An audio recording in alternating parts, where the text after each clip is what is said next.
명청시대는 비슷한 점이 많기 때문에 같이 묶어서 기억해야 해. 명청시대 두 시대 공통점과 차이점 비교하는 거 시험에 잘 나와.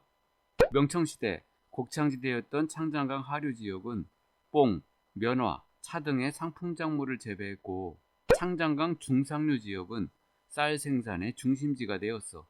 명청시대에는 각종 산업이 크게 발달해 상공업 도시도 발전했지. 특히 수저우의 비단, 징더전의 도자기, 스촨의 차는 품질이 뛰어나 유럽에도 대량 수출되었어. 유럽에서는 중국산 도자기와 중국산 차가 인기를 끌어 중국산 도자기에 중국산 차를 마시는 것이 유럽 상류층의 문화생활로 자리 잡았을 정도였어.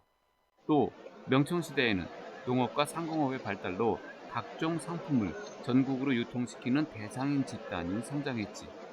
그리고 명청시대에는 대외무역이 활발해지면서 비단, 도자기, 차, 면직물 등 중국 상품이 서양에서 큰 인기를 얻었으며, 중국에서 은의 가치가 유럽보다 2배 정도 높았기 때문에 서양 상인들은 앞다투어 중국에 은을 주고 물건을 사갔지.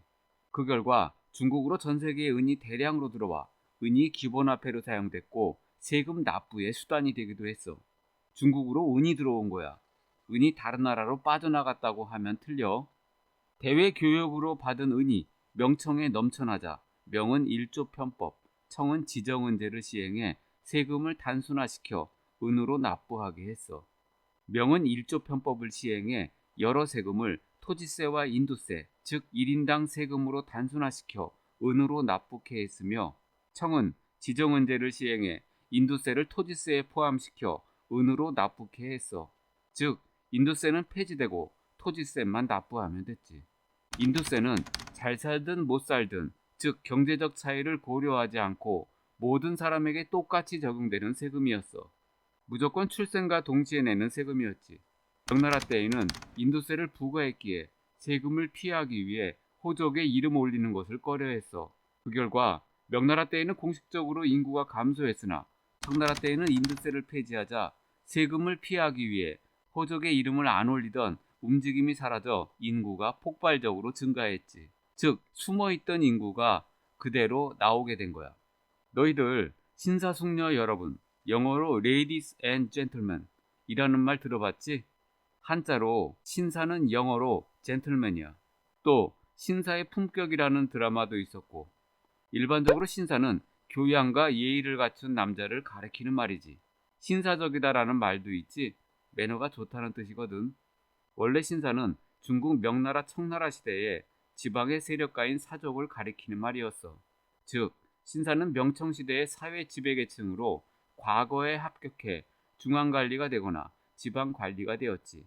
신사는 지배세력이었기 때문에 부역에서도 면제됐고 가벼운 죄는 저질러도 처벌받지 않았어. 참고로 신사숙녀는 성차별 논란이 있어서 요즘에는 쓰지 않는다고 해. 명나라 때 유학은 양명학이야. 명나라 때 유학자인 왕양명의 이름을 따 양명학이 된 거야. 송나라 때 성리학 배웠지? 송을 왼쪽으로 돌리면 성이 된다고 했고, 그런데 대의명분과 화유론을 주장했던 성리학은 너무 형식적이라 실천하기 힘들었어. 그래서 양명학이 나온 거야. 양명학은 성리학이 형식에 치우쳤다며 성리학의 형식주의를 비판하고 지행합일의 실천을 강조했어. 즉 아는 것과 행동은 하나다. 알면 실천해야 한다는 뜻이지. 암기 방법은 명나라의 명, 양명학의 명. 어때? 금방 외워졌지? 청은 유학 연구를 인정하고 과거제를 운영하였으나 현실 비판은 금지했어. 만약 시험에 청나라가 유학을 탄압하고 과거제를 폐지했다고 하면 틀려. 청은 한족의 유학과 한족 학자들은 인정했어. 그래서 과거 시험을 통과한 만주족과 한족을 같이 등용하는 만한병용제를 실시했고, 한족 학자들을 대우하면서 사고 전서라는 백과사전을 편찬하기도 했지. 하지만 청나라에 반항하면 아무리 뛰어난 학자라고 해도 죽여버렸지. 이걸 사상통제라고 해. 청나라는 한족 학자들에게 책을 던져주며 청나라를 비판하지 말고 옛날 고전이나 연구하라고 강요했어. 즉 현실 정치에 참견하지 말고 경전, 고전의 내용에 맞는지 틀리는지 실증적으로 실제로 증명하면서 연구하라는 거야. 이게 바로 옛, 고, 증명할 증, 학문, 학, 고증학이지. 명나라와 청나라의 제도나 특징을 섞어서 시험에 잘 나오니까 청나라 하나만 외우면 돼. 앞에서 배운 청나라 관련된 거 외워보자. 청 만지고. 청바지에 주름을 펴려고 만지는 걸 기억해. 무슨 소리냐고? 청나라와 관련된 건 만주족, 지정은제, 고증학이라는 말이야. 지금까지 배운 거 다시 외워보자. 한나라의 희읍과 훈고학의 희읍, 한의 훈고학. 송을 돌리면 성이 되니까 송의 성리학. 명과 양명학의 명, 명은 양명학. 여기까지 배웠지? 청나라 때의 학문은 고증학이야. 청 만지고. 잘 기억해. 각 시대의 유학 비교해서 시험에 잘 나와. 경제가 발전하면 문화도 발전한다고 했지. 도시에서 상업에 성공한 시민들이 부자가 되면서 서민의 지위가 향상됐어. 서민의 생활 수준이 향상되니까 당연히 서민 문화도 발전했지. 게다가 목판 인쇄술까지 보급되어 서민을 대상으로 한 삼국지연이, 수호전, 서유기, 홍로몽 등의 소설을 대량으로 찍어내 소설과 연극 등이 크게 유행했어.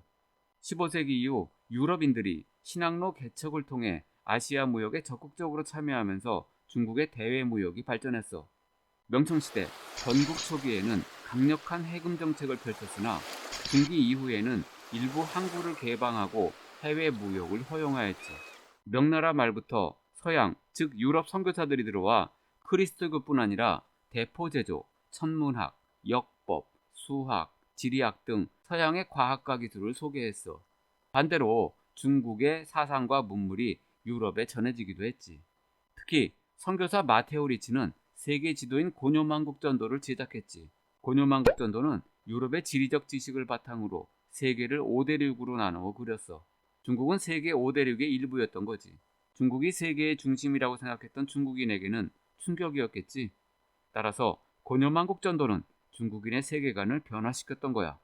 청나라 건국 초기에도 명나라 때와 마찬가지로 외국과의 무역을 금지하는 해금 정책을 실시했으나 17세기 후반에는 일부 항구를 개항하고 해외 무역을 허용했어. 18세기 중반 이후부터는 광저우 한 곳만 개방했고 정부의 허가를 받은 상인인 공행만 광저우에서 외국 상인과의 무역이 가능했지. 명과 청이 끝까지 해금 정책을 추진했다고 하면 틀려. 나중에는 해금 정책을 폐지했기 때문이야. 중국에 다녀온 선교사들은 중국의 과거 시험과 유학을 유럽에 소개하여 유럽 지식인들의 호기심을 자극했어. 특히 아담 샬은 독일의 예수회 선교사이면서 천문학자였지. 역법, 즉 달력과 대포 제작 기술을 알려줬고 천문대를 세우기도 했어.